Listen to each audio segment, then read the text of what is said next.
The third episode of Landman returns, concluding with Monty outlining his scheme to kill the well. Billy Bob Thornton plays the starring role of Tommy Norris, a crisis manager for a standalone oil business whose personal life is entangled with a number of dramatic disputes related to his job. Taylor Sheridan, the producer and creator of shows like Yellowstone, Mayor of Kingstown, and others, is the show's creator. He has established a reputation for creating incredibly exciting drama series for Paramount+. Tommy Norris attempts to win over Rebecca Falcone, Kayla Wallace, an attorney who has come seeking someone to hold accountable for the crises in the first 2 episodes of Landman, in episode 3. Hey everyone, hope you're having a good day. Before going to the main topic, I want to say like this video and subscribe to the channel. Angela Norris, Ollie Larder, Tommy's ex-wife, also makes a comeback to him, and the two start to reignite their previous romantic sentiments. While looking for a new crew to teach him the ropes of the oil patch, Cooper, Jacob Laughlin, pays his respects to the family of his former crew and finds himself in a precarious situation. Even though Rebecca and the 2 incidences have put Monty in a crisis, he still needs to take care of his job. It is explained that one of Monty's wells is 30 years old, and the only thing that can be done for it is to kill it. It used to generate 180 barrels of oil a day, but now it only produces 12. In essence, kill the well refers to decommissioning it, which would be costly and eliminate one of Monty's revenue streams. Oil is in the dip, he observes, glancing at a screen that displays stock prices. Given that it's a very recent issue, the scenario could seem off topic, but there are some important aspects to consider. For the second time in the episode, Monty's exercise regimen is brought up when his wife, Cammie Demi Moore, remarks that he needs to start working out for his heart health.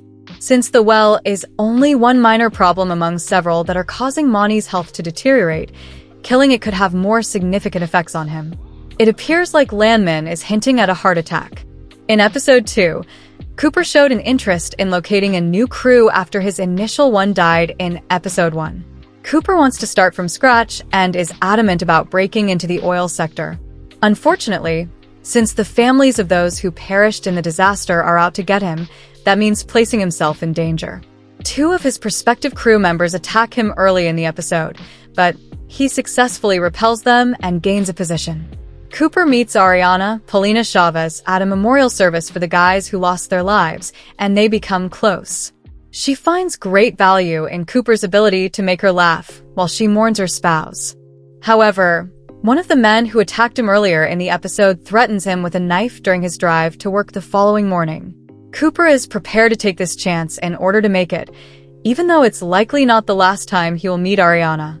He will need to continually watch his back going ahead. In Landman episode 3, Angela eventually appears outside of FaceTime when she rejoins Ainsley, Michelle Randolph, for some poolside bonding. Ainsley tells Tommy that she wants to live with him instead of her mother in the future after she and her daughter become wasted and faint before leaving for home. Despite having remarried to another man, Angela expresses her desire to remain with Tommy when he reveals the news to her. Although she has been flirting with Tommy all the time, this is the first time she has asked him for something serious.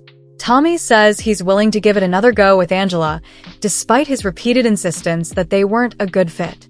To Ainsley's delight, it appears that the two have, for the time being, reignited whatever spark ever existed.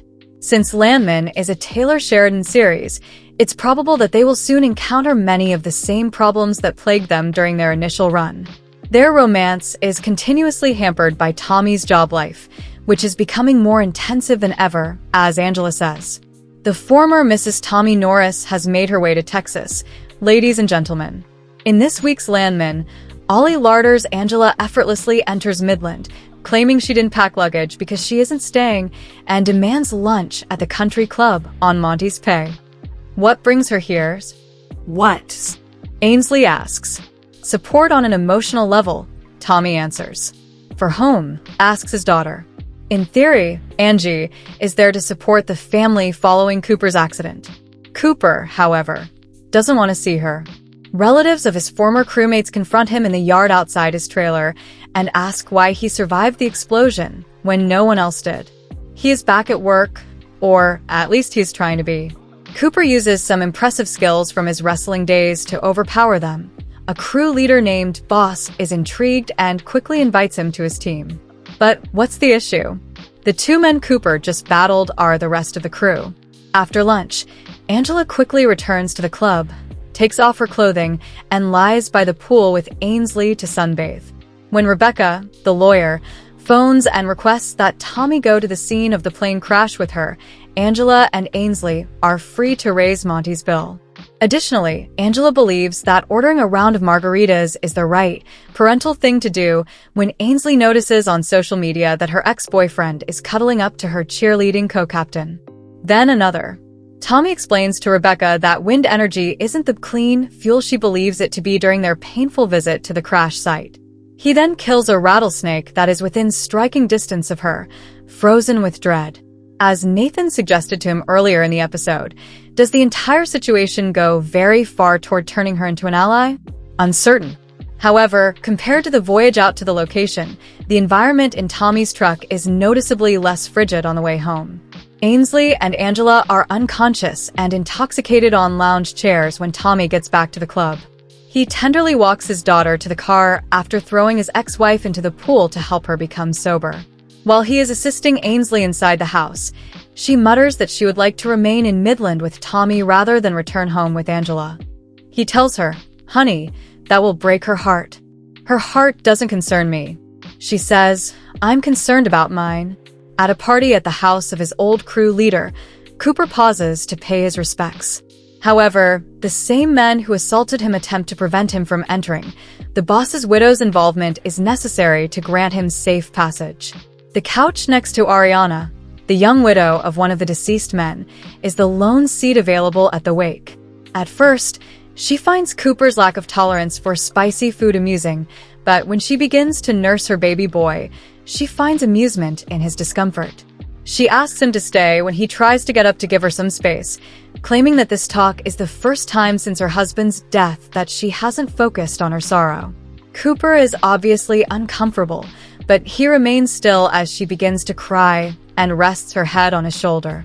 Angela, still intoxicated and wearing very little clothing, crawls on top of Tommy in his bedroom that night and declares that she would immediately end her current marriage if Tommy wanted to try again. "Are you aware of why you left me?" They remain justifications. She removes both of their tops, notwithstanding his statement that none of them have changed. However, everything changes when he tells her that Ainsley wants to stay with him. When she finds herself alone in their large home, Angela collapses against him, fearing for her life. She thinks tearfully, "Wow, we sure kept up our lives, didn't we?" He makes the risk that he'll try to be a relationship again, if she wants to. However, she notes that his work always took precedence over hers, and that won't change. However, they are laughing together at the end of the sequence, and Ainsley smiles when she hears it from the living room. Let us know in your comments. And stay tuned by subscribing our channel to get more updates like this. Thanks, everyone.